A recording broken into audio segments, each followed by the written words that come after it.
Fresh খাওয়া। বিসমিল্লাহর নামে আমরা রান্না শুরু করে দিয়েছি। আজকে গরু দিয়ে খাপসা হবে।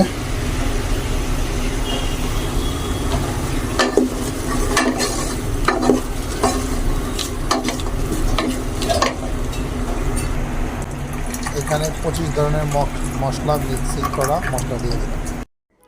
বাজার থেকে কিনে আনা ফ্রেশ গোস্ত দিয়ে রান্না করতেছি গরুর খাপসা। আমি প্রতিদিনই যখনই অর্ডার আসে তখনই বাজার করি, কেননা আমি ফ্রোজেন ফুড ইউজ করি না।